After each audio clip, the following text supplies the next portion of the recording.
Hi, ഞാൻ Ambika. Kitchen tapes എന്ന എൻ്റെ യൂട്യൂബ് ചാനലിലേക്ക് ഏവർക്കും വീണ്ടും സ്വാഗതം. ഞാനിന്നിവിടെ ഉണ്ടാക്കാൻ പോകുന്നത് ഒരു വെറൈറ്റി ഡിഷാണ്. വാളൻപുളി ഇല്ലാതെ എന്നാൽ പുളിയിഞ്ചിയുടെ അതേ ടേസ്റ്റിൽ ഉള്ള ഒരു ഡിഷാണ്. ചോറിനൊപ്പം കൂട്ടി കഴിക്കാൻ ഇത് വളരെ രുചിയുള്ളതാണ്. അതിനു മുമ്പ് നിങ്ങൾ എൻ്റെ ചാനൽ സബ്സ്ക്രൈബ് ചെയ്തിട്ടില്ലെങ്കിൽ താഴെ കാണുന്ന സബ്സ്ക്രൈബ് ഐക്കണിൽ ക്ലിക്ക് ചെയ്യാൻ മറന്നേക്കല്ലേ. കൂടാതെ ബെൽ ഐക്കണിൽ ക്ലിക്ക് ചെയ്താൽ എൻ്റെ എല്ലാ വീഡിയോസിൻ്റെയും നോട്ടിഫിക്കേഷൻസും നിങ്ങൾക്ക് ലഭിക്കും. ഇനി ഡിഷിന് വേണ്ട ചേരുവകൾ സ്ക്രീനിൽ കാണിക്കാം, എല്ലാവരും ശ്രദ്ധിക്കുക. തക്കാളി നല്ല പുളിയുള്ളത് 3 എണ്ണം, ഇഞ്ചി ചെറുതായി അരിഞ്ഞത് 4 ടേബിൾ സ്പൂൺ, പച്ചമുളക് 5 എണ്ണം, മുളക് പൊടി 1 ടീസ്പൂൺ, മഞ്ഞൾപ്പൊടി 1 ടീസ്പൂൺ, ഉപ്പ് പാകത്തിന്, ശർക്കര 50 ഗ്രാം, വെളിച്ചെണ്ണ 3 ടേബിൾ സ്പൂൺ, കടുക് 2 ടീസ്പൂൺ, ചുവന്ന മുളക് 2 എണ്ണം, കറിവേപ്പില 3 തണ്ട്.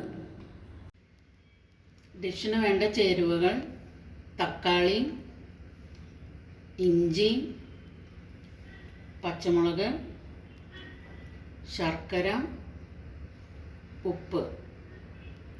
വറുത്തിടുന്നതിന് വെളിച്ചെണ്ണ, കടുക്, മുളക്, കരിവേപ്പില.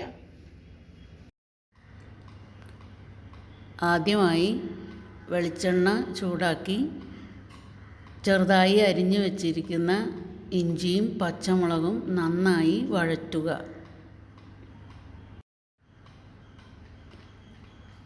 അതിനുശേഷം നല്ല പുളിയുള്ള തക്കാളി മിക്സിയിൽ നന്നായി അടിച്ച് ഇതിലേക്ക് ചേർക്കുക. അതിനോടൊപ്പം 1 ടീസ്പൂൺ മഞ്ഞൾപ്പൊടിയും 1 ടീസ്പൂൺ മുളക് പൊടിയും ആവശ്യത്തിന് ഉപ്പും ചേർത്ത് നന്നായി തിളപ്പിക്കുക. നല്ല പുളിയുള്ള തക്കാളിയാണ് ഇതിന് എടുക്കേണ്ടത്, എങ്കിലേ നമുക്ക് ഈ കറിയുടെ ശരിക്കുള്ള ടേസ്റ്റ് കിട്ടുകയുള്ളൂ. നല്ല പുളിയുള്ള പച്ച തക്കാളിയും നമുക്ക് ഇതിന് ഉപയോഗിക്കാം. ഇതൊന്ന് കുറുകി വരുന്നത് വരെ നമുക്ക് തിളപ്പിക്കാം. ഇതിനിടയ്ക്ക് ഒരു 50 ഗ്രാം ശർക്കര ഉരുക്കി അരിച്ച് വെച്ചിട്ടുണ്ട്.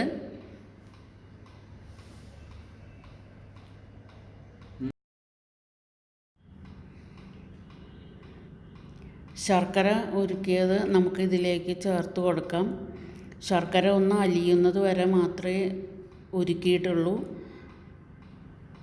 ഡിഷും ശർക്കര പാനിയും നന്നായി ചേർന്ന് കുറുകി വരുന്നത് വരെ നമുക്കിത് തിളപ്പിക്കാം. നമ്മുടെ കറി നന്നായി കുറുകി വന്നിട്ടുണ്ട്. ഇനി നമുക്ക് വറുത്തിടാനുള്ള കാര്യങ്ങൾ നോക്കാം. ഇതിലേക്ക് വെളിച്ചെണ്ണ ചൂടാക്കി കടുകും മുളകും കരിവേപ്പിലയും ഇട്ട് വഴറ്റി കറിയിലേക്ക് ചേർത്ത് കൊടുക്കാം.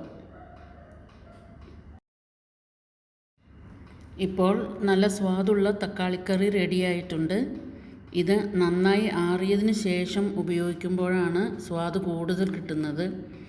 ഇത് നമ്മുടെ ട്രഡീഷണൽ പുളിയിഞ്ചിയുടെ സ്വാദിനോട് അടുത്ത് വരുന്ന ഒരു കറിയാണ്. ഇതിന് ചേർക്കുന്ന ശർക്കരയും പച്ചമുളകും നമ്മുടെ ടേസ്റ്റിനനുസരിച്ച് ചേർത്ത് ഉണ്ടാക്കാം.